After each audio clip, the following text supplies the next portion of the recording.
Hey everyone, I'm Alex, and welcome to this Marvel Snap Beginner's Guide on the best Pool 3 card combos in Marvel Snap. And in this Beginner's Guide, I'll be taking you through these card combos, how they work, and why they give you such a legitimate advantage in your Marvel Snap games. And it's also worth noting that when you get into Pool 3 is huge, and it can be very difficult to actually have these cards in your possession. So this is like the kind of video where, yes, you might watch it because you want to build these own kind of plays on your own, but also you need to watch it because you need to identify, okay, this person just played Kingpin, is he likely to play Arrow after? And Kingpin basically destroys any card that moves into that lane on turn 6, and Arrow forces a movement of cards on that are played on that turn, right? So they're a great combo, and if you see Kingpin, alarm bell should be going off saying, hey, hold on here, we might be in trouble. So knowing the combinations you might be playing against is just as important, if not more important, to be honest with you, than knowing which ones you could be playing too. So bear that in mind as we discuss these. And these are all from Pool 3. So first of all, as I discussed in my prior video as well, it's also worth noting that there are cards that counter combos. Rogue will steal an ongoing ability from a card on the opposing side. Enchantress will disable the ongoing abilities of all cards at a location, yours and the opponent's. Baron will draw a card, force your opponent to draw a card, and it'll make it 6 costs. So any cards that are part of a combo that is a 4 cost, a 5 cost becomes 6, and the combo is basically destroyed. Armor just prevents any cards from being destroyed at a location, which prevents destroy decks from really getting their combos off. And then you have Cosmo. Cosmo prevents on reveals from occurring at the entire location, and a ton of combos revolve around on reveals. So be very aware of these cards and how they can impact your game. Let's talk about the combos. The first combo is absolutely one of my favorite. I did a full deck guide on this combo because I absolutely loved it. It was so oppressive, and basically, it is yes, it's all Pool 3 cards, but basically it is Widow's Bite into Wave into Odin, and this is ridiculous, and I'll explain why. So basically, Widow's Bite comes in on turn 2, prevents the draw of cards from the opposing hand. And what's crazy is that they're going to play Widow's Bite on the next turn, right? They have to get rid of it. So they play it, they get rid of it, they fill spot on their board. And then you wave. So now they're like, okay, we just played Widow's Bite. Now I can only play one card, right? And then they play whatever, right? And then you Odin, and that reprocs Widow's Bite, which a Black Widow, so Widow's Bite goes back into their hand, and then the wave gets procced again, so that now the Widow's Bite costs 4, and if they want to get rid of it, they literally have to play Widow's Bite as a 4 cost or play one of their cards and not draw a card at all. And meanwhile, you've played Odin for free, and then if you have another large card because of the wave effect, because all cards cost 4, you get to play like the Hulk or something. It is absolutely incredible, this 3-card combination. It is ridiculous, and I feel like very few people talk about it. I've been playing it, and it is so oppressive. And it's crazy because it honestly, you pull it off more often than you think. Like it's not that crazy. Any 3-card combo is very reliant on you drawing these cards, but I was able to pull this off quite frequently because remember, Wave makes it so this card costs 4. So as long as it's in your hand, you're good. You can play it, right? You don't have to wait for turn 6. So it's a really cool combination and one that I've had a ton of fun with. And then you got the Angela, Green Goblin, Hobgoblin. Now this one is a little less obvious, and I know I do this because I know that if you're watching this, you're likely a beginner, or you're someone new to the game, or you're just experienced, you're just having fun, you're watching YouTube videos, and that's cool too, welcome. But if you're new to the game, you might not realize that when you play Angela, in the previous video, we talked about the Angela Nightcrawler combo. You play Angela, you play Nightcrawler on top, Angela becomes a 2/3, and then you move the Nightcrawler out, and then you can play 3 additional cards on top of Angela. Well, the goblins are similar because on reveal your opponent gains control of this, but the on reveal occurs on your side. So if you have Angela and you play Green Goblin into the Angela, you actually proc the Angela's +2, she becomes a 2/3, and the goblin goes over onto the other side. So it's theoretically a 5 net worth difference. So it's like the goblin's a 3/5 almost, 3 -5, because the Angela gets the +2. So this is actually a 5 value play. And it's what makes Angela so strong, because those additional procs, you're just getting more additional value from playing in that lane, while also preventing your opponent from kind of counteracting the Angela, because now you've occupied a slot on their board, right? So these cards are really good into Angela. I tend to think that Green Goblin is better than Hobgoblin. A good Hobgoblin play is game winning, don't get me wrong, but Green Goblin is a better tempo play on turn 3, and it obviously synergizes very well with Angela. Wow, okay, so while talking Green Goblin and Hobgoblin, try and see those things 10 times fast. Oh man, Sometimes these names, they trip me up. Some of the locations, I barely even know how to say the locations, so maybe I should practice. Then we got Daredevil. We got Hobgoblin again. So we have Daredevil with a combination with Hobgoblin, Professor X, and Spider-Man. And basically what Daredevil does is it allows you to see in advance the plays that your opponent's going to make before they make it on turn 5. Why is this so valuable? Because if you have someone like Professor X who locks down a location, which means cards cannot be moved, they can't be added, they can't be removed, it's like the location's done. The only way that the location can be modified is by like Blue Marvel or Khazar or anybody that does like a wide sweeping buff of like +1 power. Like these cards, like Nova can still impact a lockdown lane. Like they can still be buffed from other lanes, but you can't individually interact with those cards. Professor X is great because let's say you're winning a lane and they play into another lane. Well, then you're like, all right, well, I know what they're doing there. I'll just Professor X and lock down this lane and guarantee that I've won that. Perfect. Hobgoblin, let's say you know exactly where they're going to play their cards. And the risk of Hobgoblin is that you play the card and they fill the lane and you keep the Goblin, which feels terrible, right? So now you know, okay, you guarantee that there's going to be a spot for your Hobgoblin to land. Spider-Man's cool because on turn 5, you get to see, okay, they're going to win this lane, but guess what? If I play Spider-Man to this lane on turn 6, they can't even play there. So if you're winning a location and you just need to win one other and you play Spider-Man, what ends up happening is they literally can't contest you in that lane. They physically cannot put a card on turn 6, which is pretty damn cool. So this is a really interesting combination play. Daredevil is actually one of my favorite cards in the game. I play him all the time. Yeah, I think Daredevil's a lot of fun. And I'm pretty sure that as more cards come out in Pool 4 and 5, then Daredevil's going to see increased play because there's just so many combinations. The design space around Daredevil is so interesting. All right. Lizard and Mojo. Now, this is a little interesting because what it does is it actually counteracts one another.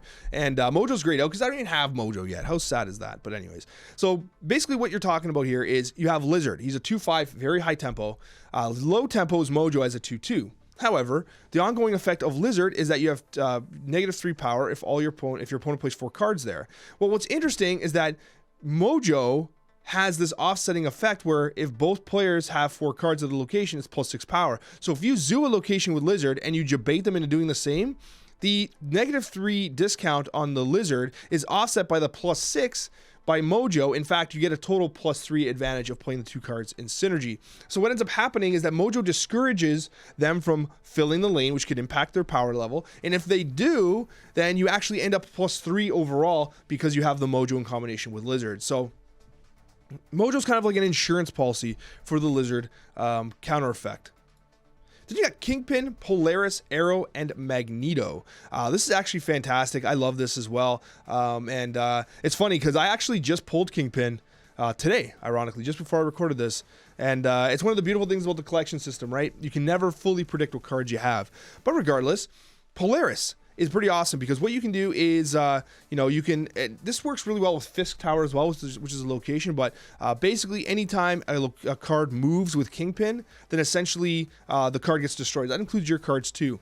The major combo with Kingpin, generally speaking, is Magneto. So you play Kingpin into a location, on turn 6 you play Magneto into this location, and then what happens is any card that gets moved there, the 3 and 4 cost cards of the opponent, get destroyed. Huge combo. The other one that a lot of people sleep on is Arrow, which moves all enemy cards played to this location. So again, the cards are forced to move, and the result is that you can arrow into the Kingpin location and those cards are destroyed. And Polaris, obviously it's a 3-power card, so maybe you don't necessarily play it on turn 6 with Kingpin, but if you do, any 1-cost or 2-cost card gets destroyed, and they might have a highly impactful one as well. Just note that the Magneto can't impact anybody in the Professor X effect. All right. I like this combo a lot. You got Lady Sif, who discards your highest cost card, who's always going to be Death if it's in your hand. People see that Death has the 12 cost, but 12 power, but they often forget that it's actually a 9-cost card because it costs 1 less for each card destroyed that game. The discard decks don't often destroy cards, so this is usually sitting at 9, which makes Lady Sif hit it almost exclusively, even if you have Hela or another card in your hand. And the nice thing about this is that on turn 3, you play Lady Sif as a 3/4, it discards the Death, and then on turn 4, as a 4/3, you bring back the Death with Ghost Rider. This is an incredible combination that usually results in your opponent retreating, because basically on turn 4, you drop 15 power, which is ridiculous. Obviously, it's susceptible to Shang-Chi because the death just gets punched right out by Shang-Chi. But this combination in practice is absolutely wild. It's one of the biggest tempo swings you can play in the game currently on turn 4. And, you know, it's just damn good. And Lady Sif and Death is an absolutely incredible combo. Even if you're playing Hela decks, you don't play Ghost Rider, and this is Hela, you literally just play Lady Sif Death, and it's like a very consistent hit that protects your Hela from being accidentally discarded, which is the main crux of that particular deck. And then we have a combination of Rescue, Captain Marvel, and Professor X. So basically what you have here is you have Rescue, who's one of my favorite cards in the game, by the way. Rescue, on reveal, play a card. If you play a card here next turn, +5 power. Rescue becomes a 4/9. Pretty big. Jessica Jones becomes a 4/8, so Rescue does get an additional 1 value, but you know, Jessica Jones is good too because Jessica Jones stays under the Shang-Chi limit, whereas Rescue is in the Shang-Chi hit zone as a 9, but anyways, I digress. Regardless, the reason why Rescue is pretty cool with this combination here is that Rescue's main disadvantage is that you have to play a card there next turn on turn 5, which is like, if you think about it, turn 5 and 6 are pretty impactful turns. And so Professor X is great because Professor X is only 3 power. But if you play it on top of the Rescue, he's basically a 5/8 because that 5 additional power bursts the lane and it helps you lock it down with Professor X while also protecting the Shang-Chi effect on the Rescue. So Professor X into the Rescue on turn 5, Rescue turn 4, Professor X on turn 5 is a burst of significant value. And then conversely, if you want the flexibility, Captain Marvel's fantastic as well. And I've done so many videos about Captain Marvel. But basically, Captain Marvel negates the disadvantage of Rescue. Rescue, yes, you have to play a card into that specific lane, but Captain Marvel basically procs the Rescue. She becomes a, Rescue becomes +5, and then Captain Marvel, she just moves wherever she has to go. So you still maintain that flexibility that you lost with having to play on top of the Rescue.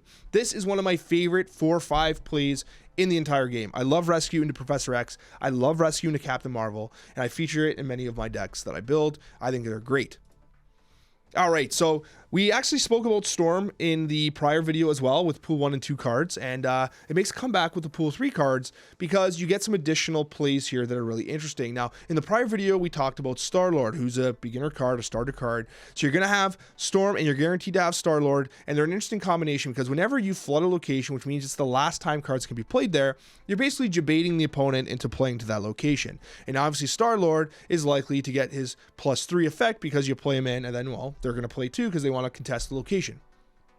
Drax is interesting as well. It's just far higher tempo than Star-Lord because on turn 3 you play the Storm, on curve you play Drax as a 4/4, he becomes a 4/8 if you correctly predict, which is like super high value, right? White Queen, which is kind of the standard 4/6, you get 2 additional power just because you correctly locate the opponent's play.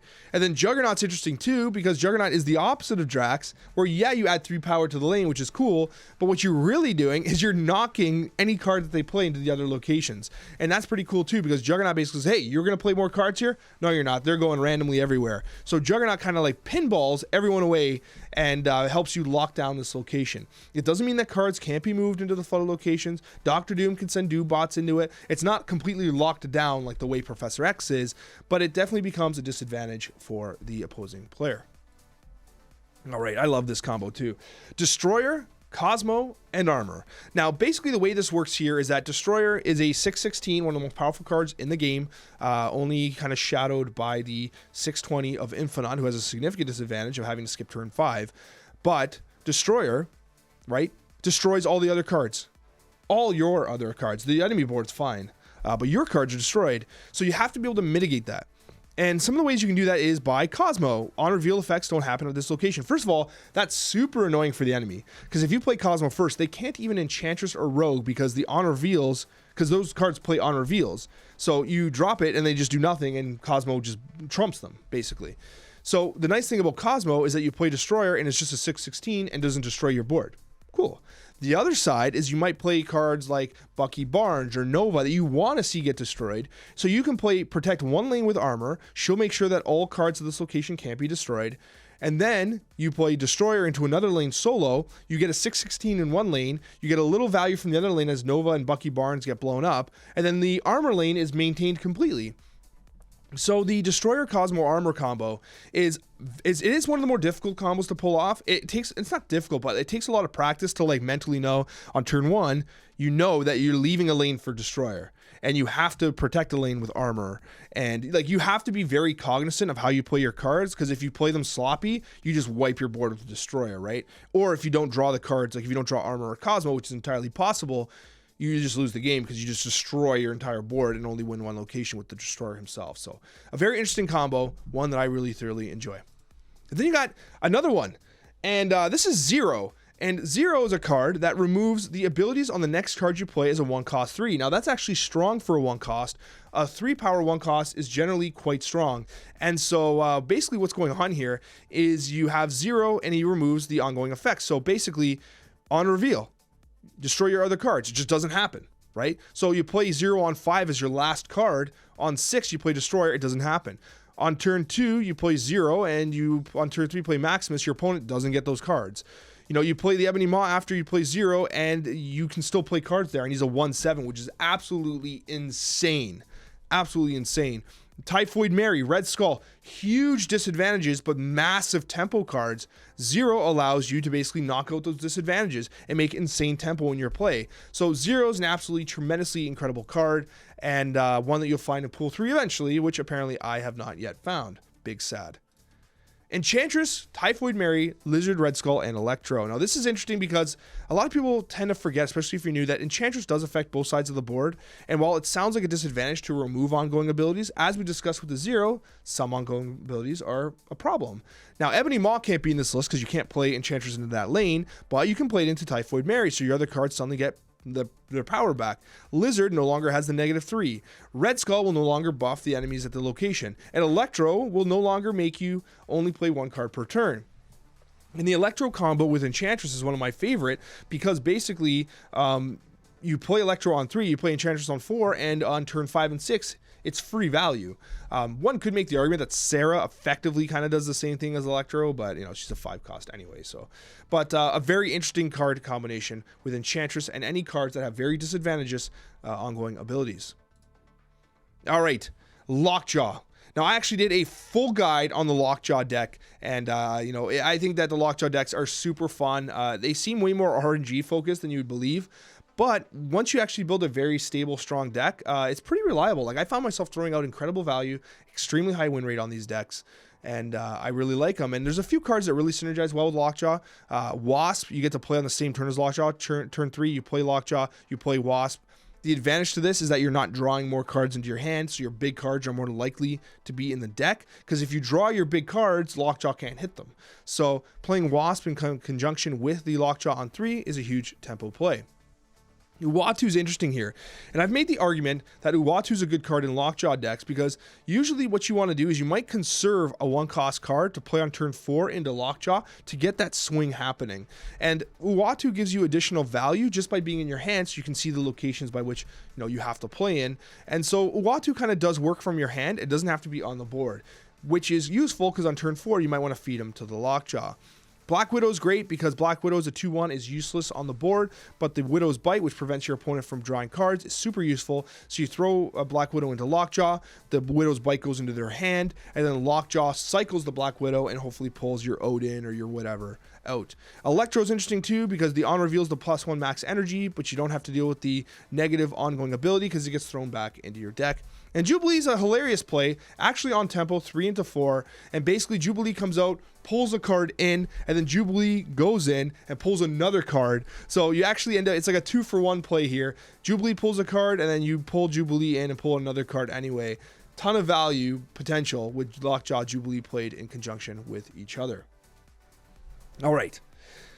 One of my favorite combos in the game, I've made so many videos about this, and it's the Wong Spectrum combination, but there are so many more. And Wong, you basically trigger your on reveals twice, and any ongoing ability that's worth doubling with Mystique is just incredible. And obviously Wong with Mystique is insane. You basically double the impact of Wong's ability. You basically fill the board with Doom bots here. It becomes immense value. You proc Spectrum basically, nonstop. It's an amazing amount of wide value. And of course, Onslaught, which doubles the ongoing effect. If somehow you can get Mystique with Onslaught and Wong, you basically just keep triggering things. You see those meme videos of people dropping like Mystique, Wong, Onslaught into like Ironheart, and all of a sudden it's just like a 25-minute animation of everyone getting buffed up, or Hazmat's another one. I'm sure they kind of patched this so maybe they reduce the likelihood of that stuff running for 25 minutes and crashing everyone's game, but hey, in the meantime, enjoy. But yeah, the Wong combinations with Spectrum, Doctor Doom, Onslaught, Mystique cannot be slept on. They're absolutely wild. And then kind of an extension of this is Mystique. Mystique, if the last card you played is an ongoing card, you copy it. And that's pretty cool because there are a lot of ongoing cards that are worth copying. The most prominent you'll probably see is a turn 5 Iron Man into a turn 6 Mystique plus one other card, and doubling the total power at a location with Mystique Iron Man is just insane. Like, it's so valuable. Sarah does the same thing, but Sarah's not quite as impactful as the Iron Man play. Patriot's huge with Mystique because basically the rocks and the squirrels and everything that has no value suddenly gets doubled by the Mystique. Cerebro's another one that gets a ton of value with Mystique. Mystique's one of those cards that makes the ongoing decks completely playable, and without Mystique, like me, who I've still not pulled Mystique despite being extremely late into Pool 3, almost a complete collection, and Patriot on that mode. It's so funny because actually early on I identified like Patriot might be my favorite card. I love this design, and sure enough, Mystique and Patriot are the only cards like I don't have at this point. It's like it's big sad, I gotta be honest with you, but I'll get there eventually. It's fine. We're approaching 3,000 collector score, but whatever, we'll be okay. Anyways, that's the collection system. What are you gonna do? But yeah, so Mystique is a great card with all ongoing decks. All right, I absolutely love this deck. I made a deck guide about this one too. So Dracula, Apocalypse, and Infinite. Basically, the way this works here is you have Dracula, which discards a card from your hand and gains its power. And the advantage to this is that you can play with either Apocalypse or Infinite. Now, Infinite, you have to hold it in your hand, and you can only play it if you skip turn 5. However, if you don't skip turn 5 and you empty your hand on turn 6 with a Dracula on the board, Dracula will discard the Infinite and become a 420. Pretty big, right? Conversely, Dracula works really well with Apocalypse decks because Apocalypse will be discarded, so he becomes he gets the additional +4 power and any additional power he'd had already, and then also transfers that value to the Dracula.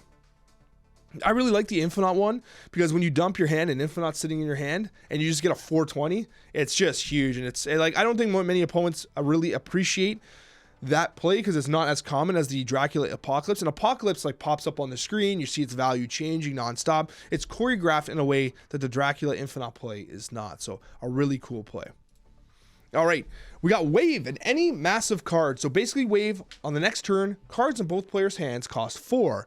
Now, while this seems like a thing that is kind of equal on both sides, and it is, the advantage that you get is that you build your deck around utilizing Wave to your advantage. So your opponent, who does not have Wave, is not going to have big cards like Death, Giganto, Odin, Magneto, whatever, like in a large sum waiting for the Wave combination. They just have their regular hand and probably one turn 6 card that they're playing, or they have America Chavez is not even in their hand, and so they play off tempo with your Wave while you're dropping Magnetos and Odins and Deaths and all this stuff, right? That's how Wave gains an advantage. And the other interesting side to this is that if you have Odin and you play Wave again, if you play Wave into the Odin into the Wave, I'll get it right eventually. You play Odin into Wave, it actually re-triggers the effect. So if you have, say, Odin and Magneto in your hand, when you play Wave on 3, you play Odin on 4, Wave re-triggers, you play Magneto on 5, and then you play your other big cards on 6, and you just win the game. So the Wave plus any massive card, but specifically the Wave and Odin combination is absolutely wild, and one that is worth playing every single time. I really like the Wave decks. I play them a ton. If you come on to my Twitch, you'll see me playing Wave decks pretty frequently. I just like them. All right. This is a callback to the prior video as well. We talked about Hulkbuster being a good combo card. Obviously, it merges with a card at a random friendly card at a location. It's random, so if you only have one card there, you land it. Now, in Pool 3, it actually kind of really amplifies its value because we talked about how Nightcrawler and Multiple Man really benefited from it. Nightcrawler becomes a 1/6 that can be moved, which gives a lot of value. Multiple Man bounces back and forth with the residual value of the Hulkbuster. But now Deadpool, okay, when this is destroyed, return it to your hand with double the power. That's good. Human Torch, when this moves, double its power. If you add this to a 6, it becomes a 12, then it becomes a 24. You can see how quickly Hulkbuster turns into a wild combination with something like Human Torch. So the problem is, though, is that the move decks aren't too spicy right now. And I think that, with Miles Morales and some other cards that are going to be adding, they're trying to spice up the move decks a little bit, which is good, because I think they're a little weak tempo-wise. But, it is worth noting that this is a good combination worth playing. Okay, then we got the, did I skip one there? No, I didn't. All right, good. Now we have Venom and Arnim Zola. And I actually think Venom and Arnim Zola is absolutely a great combo. And I should have put Devil Dinosaur here as well.